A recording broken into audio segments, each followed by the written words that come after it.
Los protagonistas están en RCN Radio con Yolanda Ruiz. Protagonista de Noticia del Día, el doctor Néstor Humberto Martínez. No sé si saludarlo como fiscal o exfiscal. Su situación en este momento, muy buenos días. Muy buenos días, ¿cómo están ustedes? ¿Su situación en este momento es fiscal o exfiscal?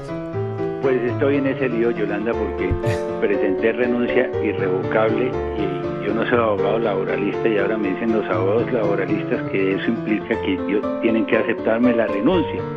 Entonces pedí una licencia, no estoy en ejercicio de funciones, espero no volveré al cargo de fiscal general de la Nación y espero la decisión del martes para formalizar ya por parte de la Corte Suprema de Justicia la aceptación de la renuncia. Bueno, hay varias preguntas, como entenderá, a propósito de la decisión de la Justicia Especial para la Paz que ha dado usted como argumento para su renuncia. Y la primera que le quiero plantear, porque acabamos de tener una conversación extensa con el magistrado Jesús Ángel Bobadilla, y la primera que le quiero plantear tiene que ver con el video que se conoció en las últimas horas sobre Jesús Santrich. Video de unos días que le parece curioso, por decirlo menos, que el video se conozca después de la decisión, pero que no les haya llegado a la sala de revisión de la Justicia Especial para la Paz. ¿Por qué no llegaron esas pruebas, esos materiales a esa sala de revisión, fiscal? Bueno, esa es una pregunta que hay que trasladársela al gobierno de los Estados Unidos. Usted sabe que la JEP le pidió al gobierno americano que le entregara ese video y ese video, como se conoció por parte de la opinión pública, el propio embajador manifestó públicamente que Estados Unidos no presentaría más pruebas a la JEP porque se rompía el principio de la buena fe y ya había dos evidencias en el expediente. Evidencias esas que sí yo conocí y que decían claramente dos testigos la fecha en que ocurrieron los hechos, que es de acuerdo con la Constitución, que es lo que gobierna a todos los funcionarios. Lo único que debía hacer la JEP, establecer si fue antes o después del 1 de diciembre del 2016. Y si era después del 1 de diciembre del 2016, pues evidentemente procedía a la extradición. Le entiendo entonces que fue el gobierno de los Estados Unidos el que filtró el video en las últimas horas.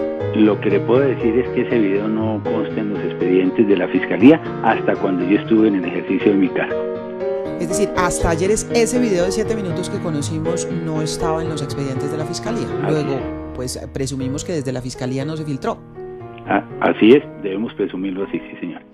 Bien, señor fiscal, en las pruebas que mandaron o en los documentos o en la solicitud que mandan a la Justicia Especial para la Paz, ¿había pruebas claras de la fecha y de la comisión del delito? Porque justamente lo que argumentan los magistrados que deciden darle el amparo a Jesús Santrich con base en el artículo 19 transitorio de la Constitución es que no pudieron establecer la fecha y no pudieron establecer que se había cometido un delito. Pero Yolanda, eso sí, francamente, yo me declaro atónito. Digan eso. Los colombianos podrán tener su propia conclusión. Yo la invito a usted, Yolanda, mire, en la página web de la Fiscalía, antes de mi retiro, en ejercicio de una facultad que tiene el fiscal general por razones de interés general, dispuse que se hicieran públicos los audios que se enviaron a la Jurisdicción Especial de Paz. Y usted podrá ver que esos audios, en donde se habla de esa operación, en donde el operador central es el señor Marlon Marín, que todos saben de dónde viene, qué hacía, donde aparece la voz del señor Santrich. Eso no, pues, perdónenme, pero también no se puede desconocer ese hecho. Corresponde a hechos que acaecieron entre agosto del año 2017 y febrero 2018. Lo que quiere decir que en el calendario occidental esos hechos ocurrieron todos después del 1 de diciembre del 2016.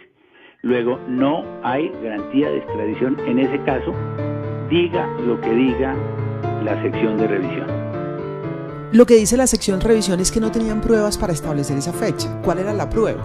Pues los audios, por Dios, por eso es que Yolanda los invito a que los oigan.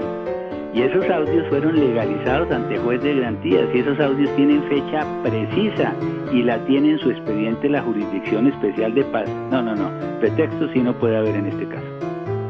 Ahora, doctor Néstor Humberto Martínez, hablando de esas pruebas que llegaron a la JEP, y le insisto en la versión de la sala de revisión, que es la que nos han dado esta mañana, ellos dicen que al no poder establecer que se cometió el delito, no están diciendo que no se cometió.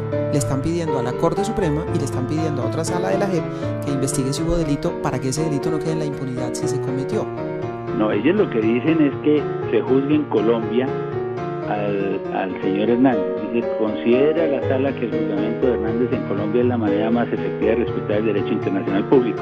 ¿El juzgamiento de qué? Si ellos dicen al mismo tiempo que con las pruebas aportadas no se pudo evaluar que si la conducta era un delito.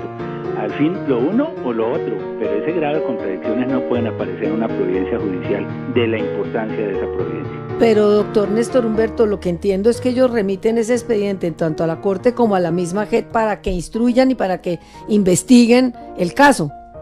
Luego, digamos, hay unos supuestos de que sí pudo haber cometido el delito y que el problema es si lo cometió antes o después de la firma del acuerdo. Todo eso muy bonito, María Elvira, pero es que la Constitución lo que les decía era que tenían que establecer si la fecha era posterior al 1 de diciembre del 2016. Y los audios que tienen fecha exacta ante juez de control de garantías de la República de Colombia, todos son posteriores al 1 de diciembre del 2016. Eso es lo que dicta el artículo 19 del acto legislativo número 1 del 2017. Y ahí es donde los oyentes de RCN podrán establecer si se cumplió o no se cumplió la Constitución de los colombianos. Doctor Néstor Humberto Martínez, el pronunciamiento de la Justicia Especial para la Paz vino acompañado de una especie de denuncia, incluso de una decisión en el sentido de compulsar copias para que se investigue a funcionarios de la Fiscalía por irregularidades en el recaudo de las pruebas. Y dice la JEP concretamente que en su momento le solicitó a la Fiscalía que allegara la documentación que pudiera soportar la asistencia judicial con la que habían actuado en el territorio colombiano los llamados testigos confidenciales, diríamos algo así como agentes infiltrados si uno entiende bien, y que la Fiscalía no aportó esa documentación y por el contrario dijo que esas personas habían actuado como particulares y que no se requería esa asistencia judicial. Ese es un elemento muy, muy delicado, una denuncia muy delicada sobre la cual quisiera conocer su opinión. Gracias, Juan Manuel. Muy importante su pregunta. Aquí ha pasado lo que siempre suele ocurrir en la carrera décima de Bogotá, que el policía coge al ladrón y el que judicializan y meten a la cárcel es al policía. Esto es insólito. Santrich en libertad y ahora la Fiscalía empapelada. ¿Eso a quién se le ocurre? ¿En qué país estamos viviendo? Ese es el desorden institucional y la afectación a la legalidad que yo quise denunciar justamente con mi renuncia. Nada de ilegalidades en la Fiscalía. La Fiscalía hizo varias actuaciones, todas con sujeción a la ley. Primero, la Fiscalía participó en una entrega controlada de 5 kilos de cocaína con los que se inició este operativo en un hotel de Bogotá. Esa operación fue legalizada ante juez de control de garantías y nadie puede decir que no se haya ajustado a derecho porque un juez de Colombia la avaló. Posteriormente, las interceptaciones telefónicas todas fueron legalizadas igualmente ante juez de control de garantías. Y el único allanamiento que se hizo por parte de la Fiscalía General de la Nación, porque yo oigo, pero atónito, perplejo, en estas entrevistas que se habla de que hubo allanamientos ilegales. El único allanamiento que hubo fue el que hizo la Fiscalía el día de la captura en el barrio Modelia, donde por cierto se incautaron 45 computadores, USBs y tablets que tienen información muy valiosa que se está judicializando en Colombia, muy significativa, muy importante, y ese allanamiento fue legalizado ante juez de control de garantías. Entonces, por cumplir la ley, por investigar el crimen, ahora los fiscales y los investigadores de la Fiscalía van a tener que quedar empapelados. Líbrenos, Señor, de lo que viene para Colombia. Exfiscal, doctor Néstor Humberto, la pregunta es, frente a lo que usted nos está diciendo, si hay tantas pruebas en todas esas confiscaciones de computadores, tablets, USB, encuentran información valiosa, ¿por qué no la Fiscalía abre un caso concreto contra el señor Santrich en el momento en que sabe que lo van a dejar en libertad? Claro, yo creo que ya que se ha remozado la Fiscalía, espero que esa investigación, si no va a surtir efecto en Estados Unidos, pues ojalá se pueda llevar a cabo en Colombia y que haya la cooperación judicial para que así se haga. Lo que ocurre, María Elvira, es que este es un technicality, pero que los oyentes entienden muy bien. No es posible juzgar en varios países por una misma conducta a un ciudadano. Los delitos de narcotráfico tienen por característica propia su condición de transnacionalidad. Se acopia la cocaína en Colombia, se transporta en Colombia, sale a puerto por Colombia, pasa por algún país centroamericano, llega a las calles de los Estados Unidos y allí se convierte en un delito de conspiración. Pero es la misma conducta que inició en Colombia y terminó en los Estados Unidos. Y no se puede judicializar dos veces por el principio del non bis in idem.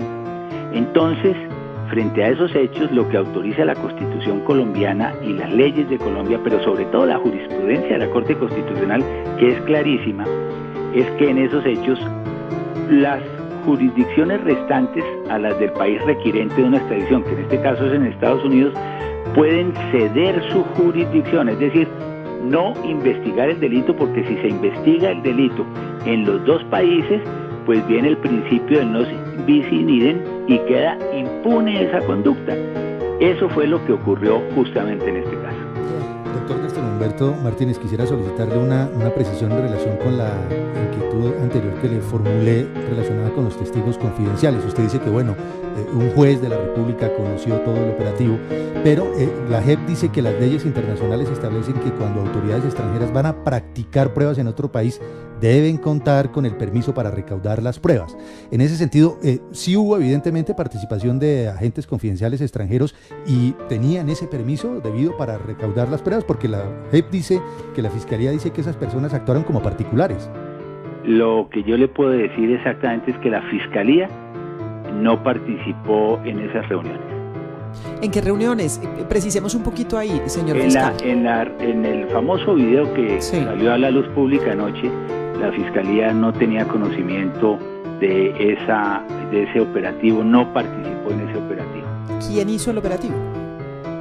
Esa es la pregunta que ustedes como periodistas nos ayudarán a resolver con base en todas las evidencias, porque anoche tuvimos en cuenta el video donde por primera vez conocemos voces que nadie en Colombia conocía. Pero es muy importante este punto, señor fiscal, porque entonces si la Fiscalía no participó... Y como les digo, la Fiscalía no participó en La eso. Fiscalía no, pero ¿sabe usted que alguna autoridad en Colombia, llámese policía o la que sea, participó o haya participado en este operativo particular en donde se da la grabación en la que aparece Jesús Santrich y se habla Bueno, lo sabemos todos, porque ustedes tienen las pruebas que les entregó la JEP de la affidavit del gobierno americano, en donde entregaron testimonios de unos ciudadanos americanos que participaron en esas operaciones. Eso lo tiene la JEP y por eso le digo que a eso es a lo que hace referencia ciertamente la Jurisdicción Especial de Paz, y la Fiscalía en esa reunión no tuvo conocimiento de esa reunión cuando se fue a realizar, ni participó del operativo. Eso es lo que yo les puedo decir. Doctor Néstor Humberto, me parece muy grave todo lo que nos está contando. ¿Eso puede uno concluir que el operativo lo hizo la DEA sin autorización y sin conocimiento de las autoridades colombianas? Las operaciones que realizan las autoridades judiciales en el mundo de entrampamiento corresponden a realidades que en este caso específico yo le puedo decir que de las cuales no tenía conocimiento en ese momento la Fiscalía General de la Nación, por eso no tuvimos participación alguna en ese operativo. Jurídicamente hablando, ¿quién debe dar el visto bueno para ese tipo de operaciones de autoridades internacionales en nuestro país? Cuando tenemos solicitudes a través de cartas rogatorias, interviene la Fiscalía y hay legalización ante juez de control de garantías. ¿En este caso hubo esa solicitud a la Fiscalía? No, ya les he dicho que no participamos. Con lo cual, ¿fue ilegal este procedimiento? Bueno, ya les dije lo que a mí me consta y ya no puedo referirme hacia adelante de temas que... No es hacia adelante, es hacia atrás, señor fiscal. No, hacia adelante, porque yo no voy a calificar esos hechos sobre los cuales la JEP se está pronunciando y que son objeto de investigaciones que ellos han solicitado, en los cuales No se comprometió la Fiscalía General de la Nación y eso les ha quedado a ustedes supremamente claro. Me queda supremamente claro que la Fiscalía no intervino en el procedimiento y al preguntarle usted me dice que lo usual es que se le pida autorización o colaboración y quisiera precisar el término, si es autorización o colaboración a la Fiscalía cuando hay operaciones. Colaboración judicial. Es colaboración judicial, pero la ley permite que haya esos operativos sin necesidad de que la Fiscalía lo sepa. Bueno, eso es lo que ha dicho la JEP, eso es lo que se ha pronunciado la JEP y ese es el tema que va a ser objeto ahora de unas indagaciones sobre las cuales vamos a esperar los resultados de los colombianos. No, yo no le estoy preguntando sobre la decisión de la JEP, Yolanda, señor usted fiscal. me está preguntando sobre unas indagaciones que va a hacer la JEP No. y la Corte y la Comisión y el órgano disciplinario de la Fiscalía, y será en ese escenario donde se establezca qué fue lo que en efecto ocurrió, quiénes realmente participaron y si la Fiscalía participó sin autorización de un juez, y eso es lo que se va a establecer. Claro, pero Entonces, yo se lo dejemos pregunto. que sean las decisiones judiciales. No, se lo estoy las que preguntando en permitan términos resolver los generales. Le decía a usted, cuando actúan agentes internacionales en Colombia requieren informar a la Fiscalía. Sí. Colaboramos con ellos cuando hay una carta rogatoria, como se lo he dicho. ¿Es obligación que informen a la Fiscalía colombiana o no es obligación? Para la participación de la Fiscalía y que se obtenga el control de legalidad, las autoridades le informan a Colombia. Le informan, pero ¿es obligación que le informen a Colombia o pueden agentes de gobiernos extranjeros actuar en Colombia sin informar a la Fiscalía de Colombia? Pues mire, en estos días se hablaba de espionaje de Venezuela en Colombia. Yo no puedo darle fe ni crédito de que hagan esos agentes en Colombia si tienen autorización. No, pues por supuesto no tienen autorización de la Fiscalía General de la Nación. Yo no sé si haya cuántos espías de Venezuela en Colombia, que hagan en Colombia, cómo lo hacen, y cuando se presentan esas circunstancias, pues en este caso la JEP ha pedido que se investigue y habrá que investigarse. Señor fiscal o exfiscal Néstor Humberto Martínez, yo le estoy preguntando es qué dicen las normas para entender. La norma dice que si hay agentes extranjeros... de cosas que son supuestos que no están en la ley colombiana. La norma habla que cuando una autoridad extranjera quiera la cooperación judicial tiene que presentar una carta rogatoria. Cuando nos presentaron las cartas rogatorias, nosotros colaboramos con la justicia. Pero nos dice que en este caso y en este operativo en particular no hubo esa carta. Lo tiene muy bien entendido. Muy bien.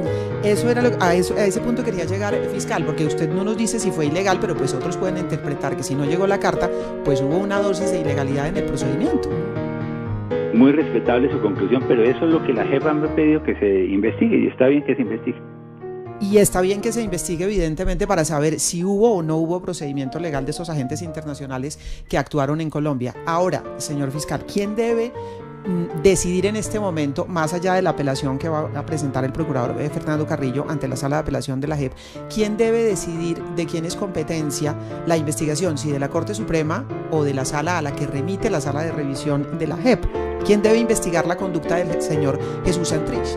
Pues clarísimamente la Fiscalía General de la Nación, que nos sorprende que se hable de la Corte Suprema de Justicia, porque la Corte Suprema de Justicia solamente investiga aforados, a no ser que ya se esté dando, por supuesto, que la apelación que ha anunciado el Procurador General de la Nación también está perdida y en consecuencia allí tendría que asumirlo la Corte Suprema de Justicia bajo el bien entendido de que se asuma el cargo de congresista de la República.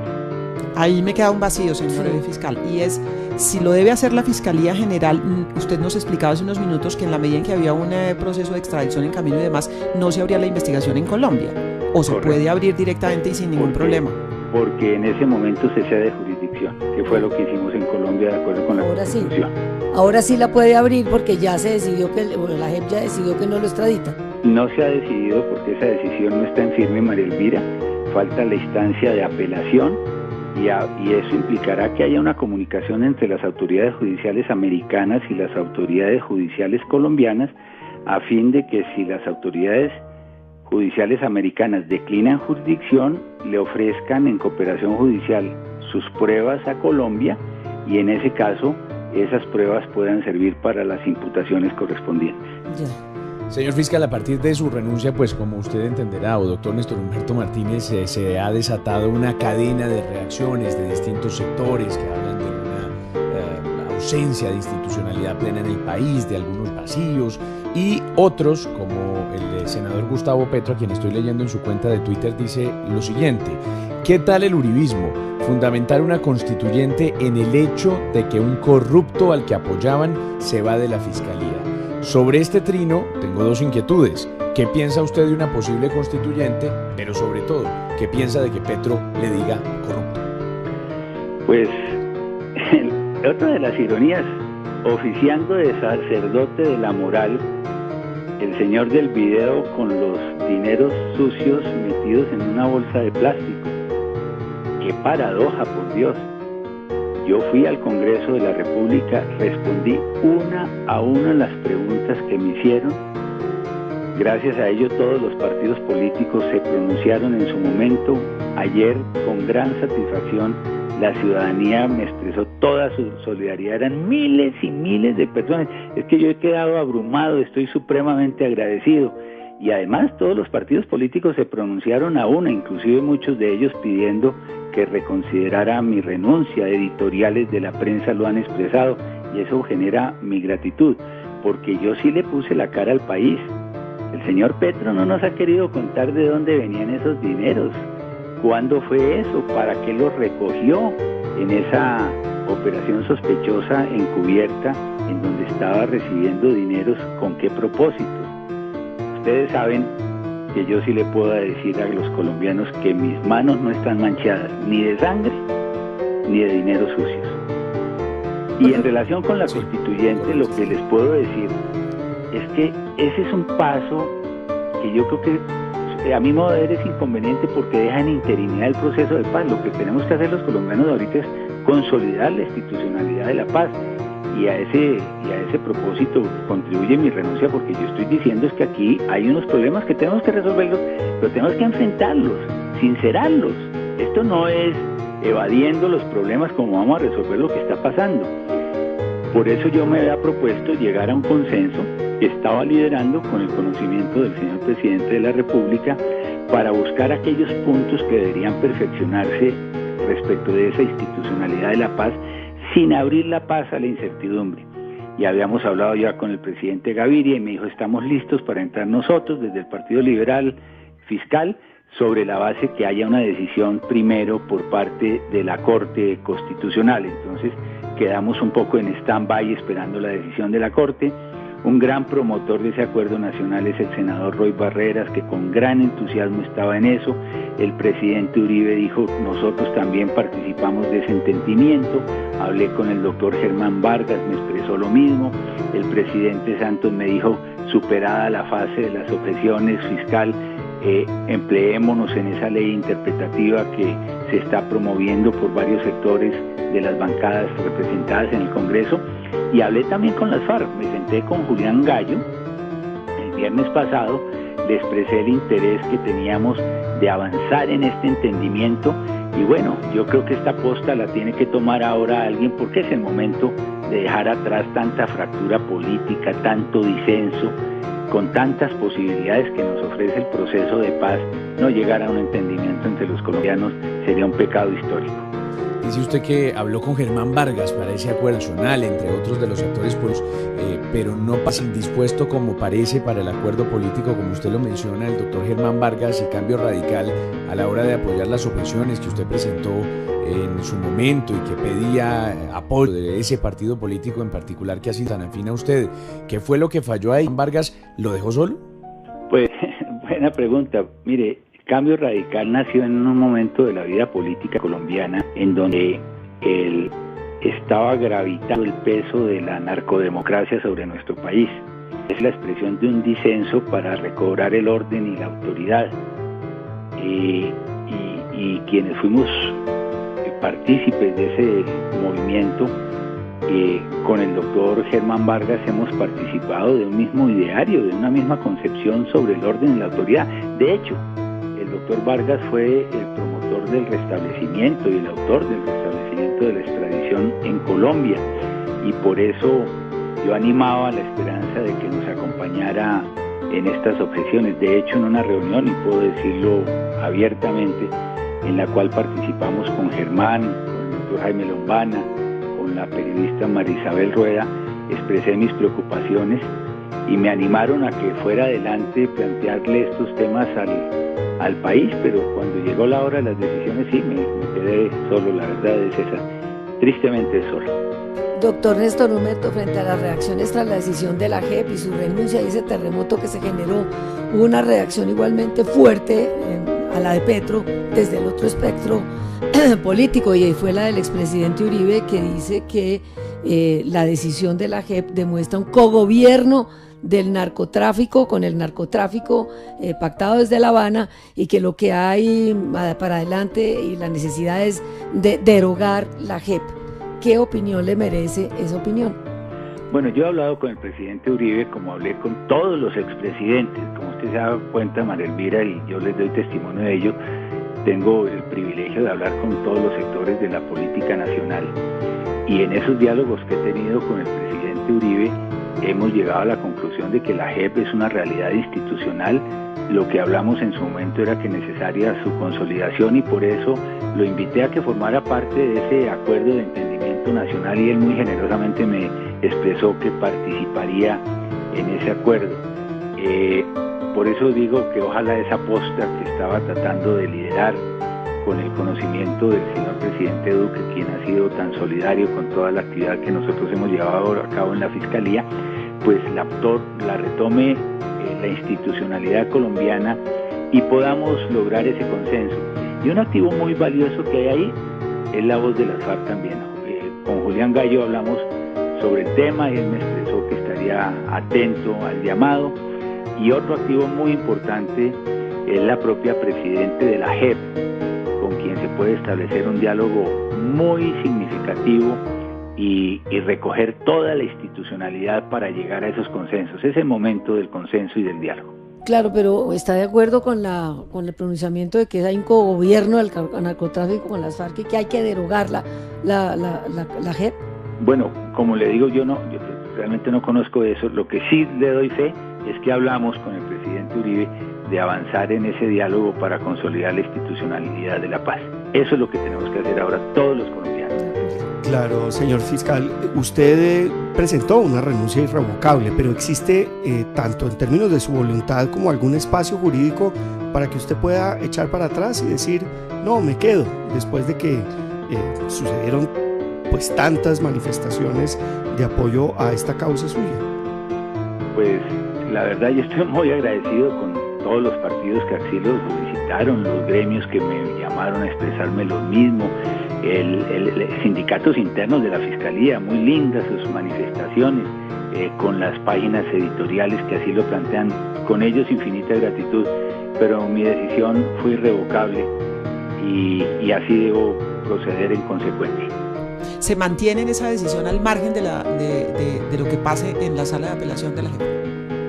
Sí, por supuesto. Ahora lo que debemos esperar con expectación los colombianos es que conozcamos el escrito del señor procurador, que se tramite y que rápidamente se le dé paso a esa instancia para conocer finalmente qué va a ocurrir con este episodio. Doctor Néstor Humberto Martínez, ¿qué significa esa última parte de su pronunciamiento de ayer? ¿Sí? Cuando dice que exhorta a la ciudadanía a movilizarse con determinación por el restablecimiento de la legalidad de la defensa de la paz en un marco de justicia especial. Esa movilización, ¿cómo la concibe usted? ¿Apoyando una causa política suya eventualmente o de qué manera específicamente? Yo creo que esa es la movilización de los ciudadanos a despertarse. Estamos en un letargo. Uno habla con el colombiano de a pie y le dicen, bueno, ¿esto para dónde va? ¿Qué pasó con las instituciones? ¿Qué está pasando con la justicia? ¿Qué van a hacer ustedes? No, la movilización es ¿qué podemos hacer todos nosotros? Desde los partidos políticos, desde el Poder Judicial, desde los generadores de opinión, desde el ciudadano intermedio, para reconciliarnos, consolidar, como digo ahí, y hagamos la defensa de la legalidad y la defensa de la paz, porque la legalidad está en entredicho cuando, por ejemplo, usted advierte que si un narcocultivador que fue objeto de reinserción continúa con su narcocultivo, le van a mantener los beneficios de la Jurisdicción Especial de Paz. Eso es un estropicio, eso no lo entiende ningún lector del derecho en el mundo. Le dicen a uno, pero eso no puede ser posible. Pues sí, aquí es posible. Rompimos esa cultura de la legalidad y hay que volver, y para ello es que yo estoy pidiendo un consenso. Juan Carlos Iragorri tiene pregunta para el doctor Néstor Humberto Martínez, fiscal o exfiscal en este momento. Iragorri.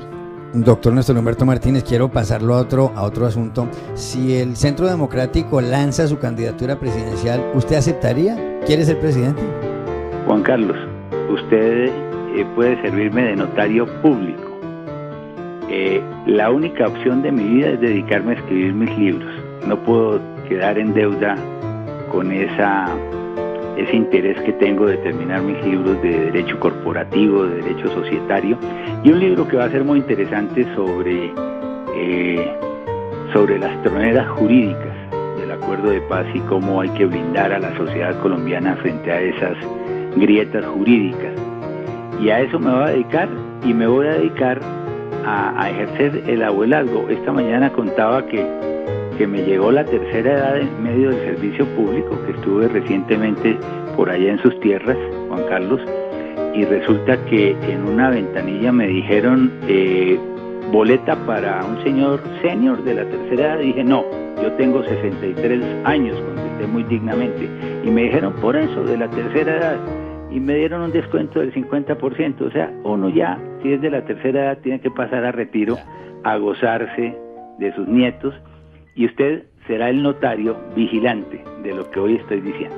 Ya, pero entonces debo entender que la respuesta suya es no, es decir, usted no quiere ser candidato ni quiere ser presidente. De nada, por Dios, ya bien.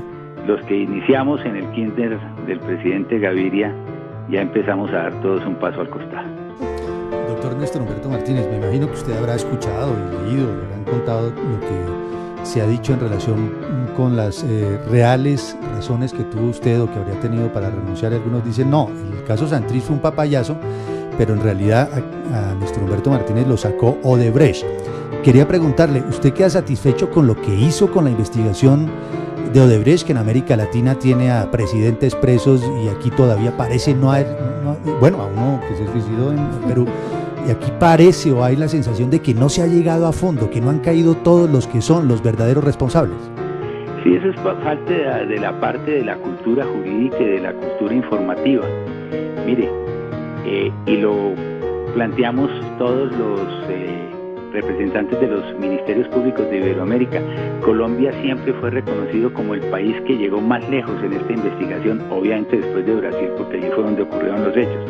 En Colombia no el fiscal, los 15 fiscales que llevan ese asunto, y eso tiene que llenar de orgullo a la Fiscalía, permitió y ha permitido hasta ahora que se hayan judicializado a 98 personas. Le doy un datico, en Brasil solo se judicializaron 82. Y se dice, pero es que aquí no ha caído ningún presidente. A ver, pero ¿qué fue lo que pasó en Perú? En Perú a un presidente le encontraron 31 millones de dólares en sus cuentas personales. Eso es un cohecho. A la otra parlamentaria le encontraron dineros en sus cuentas. Cohechos a los servidores públicos. Yo quiero saber si en las investigaciones de la Fiscalía hay cohechos, como se plantea a presidentes de la República. Aquí en su momento fue la Fiscalía, y en ese momento qué escepticismo y qué cosa tan extraña que se anunciara por parte de la Fiscalía que había habido dineros en las campañas del 2010 y el 2014. Eso lo saben los colombianos, fue porque lo dijo la Fiscalía, no porque lo hayan dicho los políticos contestatarios, ni porque lo haya investigado ningún periodista ni ninguna agencia de medios. Eso se lo contó a Colombia la Fiscalía General de la Nación. El caso es muy interesante, por ejemplo, en Panamá. Miren ustedes, en Panamá hubo un expresidente que recibió una plata, dicen que más de 50 millones de dólares. En Panamá ese expresidente está preso. Y a su turno, el actual presidente Varela recibió dineros para la financiación de sus campañas. Y Varela lo reconoció ante la opinión pública panameña. Y él no está privado de la libertad porque la financiación ilícita en Panamá como en Colombia da lugar a sanciones administrativas, pero no a sanciones penales. Eso hay que entenderlo bien para poder hacer los contrastes. Y en ese sentido, doctor Néstor Humberto Martínez, ¿usted cree que la Fiscalía y la Justicia en términos generales, porque pues obviamente por asuntos de fueros, a veces unas investigaciones avanzan por un lado, otras por otro, ha hecho lo suficiente, por ejemplo, para escuchar al ñoño Elías, quien en estos días ha clamado porque lo escuchen, porque escuchen su versión en relación, por ejemplo, con dineros que habrán entrado a las campañas presidenciales? Bueno, los dineros que entraron a las campañas presidenciales los denunció y los advirtió fue la Fiscalía General de la Nación. Creo que sobre eso en Colombia no hay dudas, o tenemos dudas todavía. Eso lo advertí desde febrero del año 2017.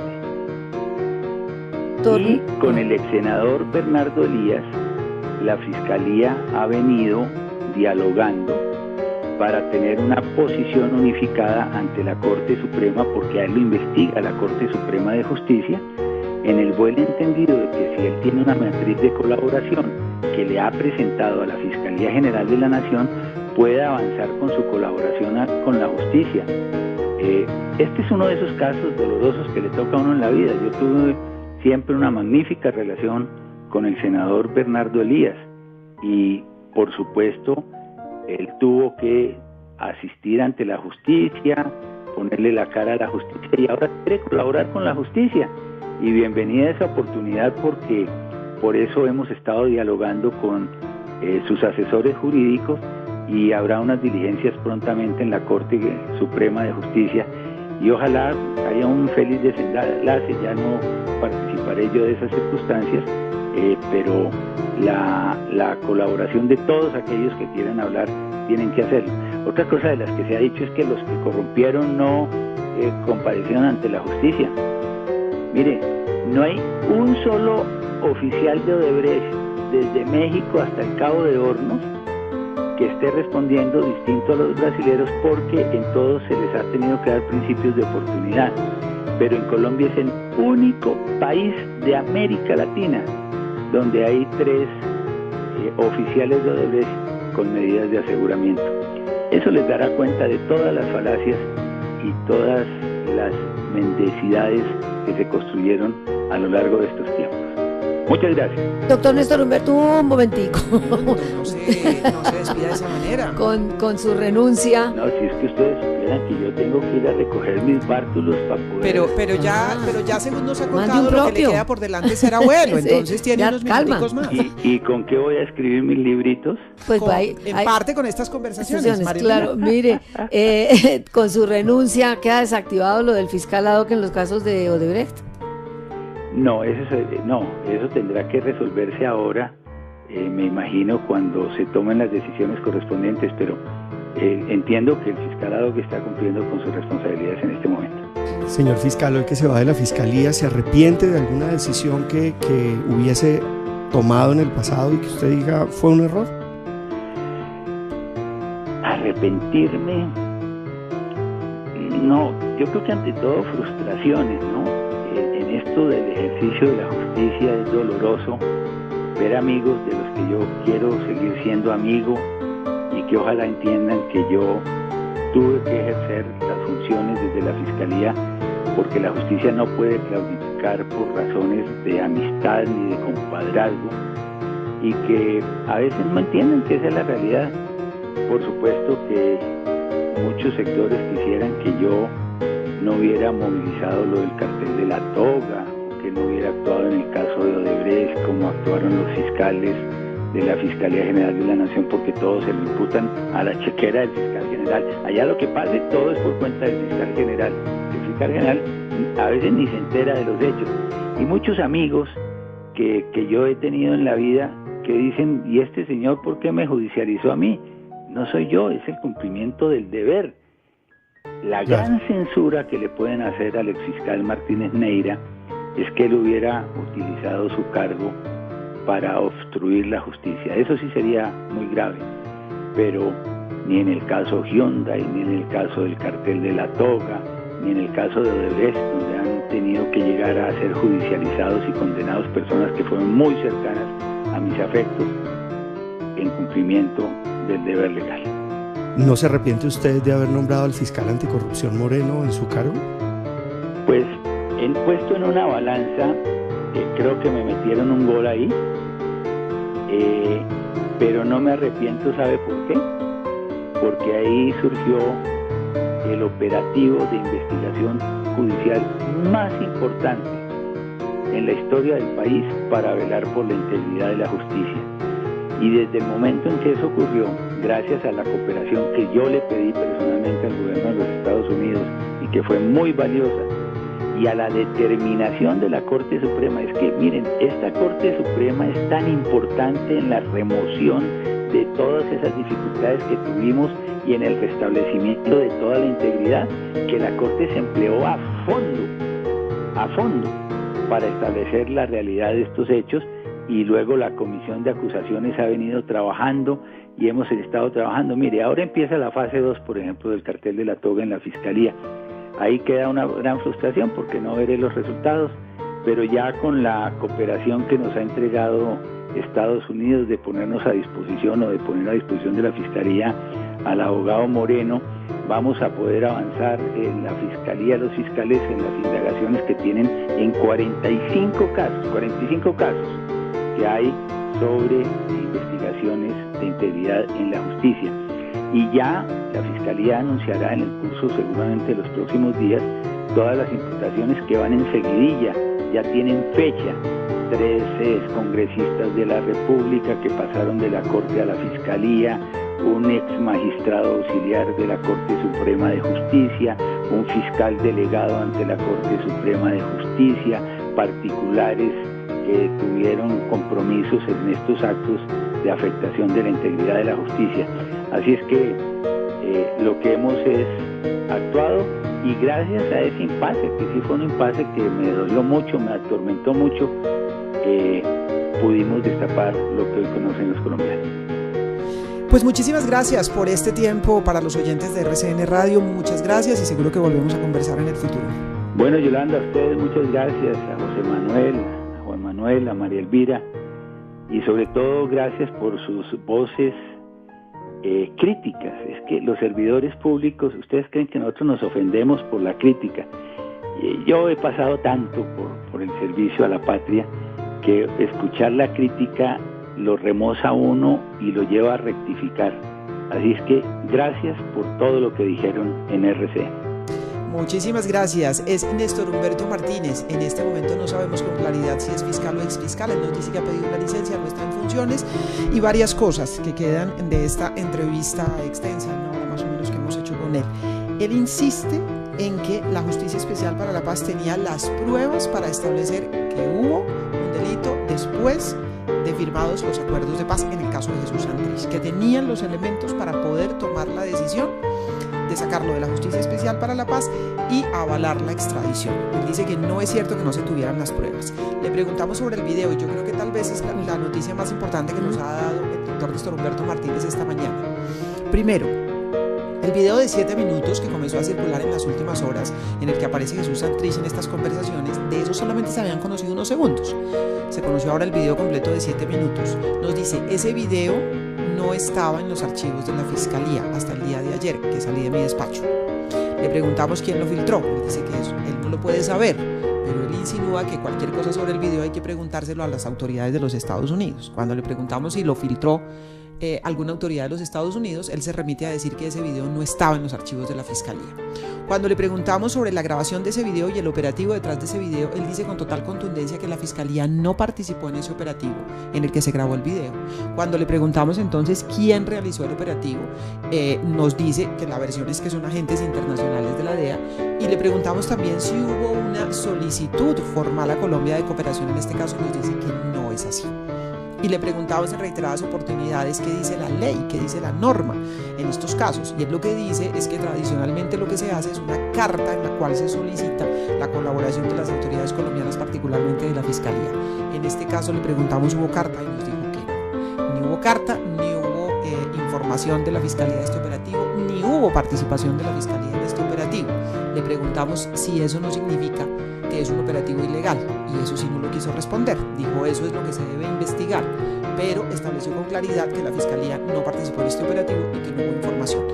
Ahí nos planteamos nosotros los interrogantes, y es bueno que los juristas se pronuncien sobre cuáles son las condiciones que establece la ley para que agentes de otros países tengan participación de operativos en Colombia. Colombia. Deben informar, no deben informar, qué deben hacer, cuál es el trámite a seguir, porque aquí también hay un procedimiento jurídico. Ha dicho el fiscal también que su renuncia es irrevocable, que no hay paso atrás, que no la cambia, pase lo que pase, y que se va a dedicar a ser abuelo y a escribir libros, que no tiene intenciones de ser candidato. 9 de la mañana, 9 minutos.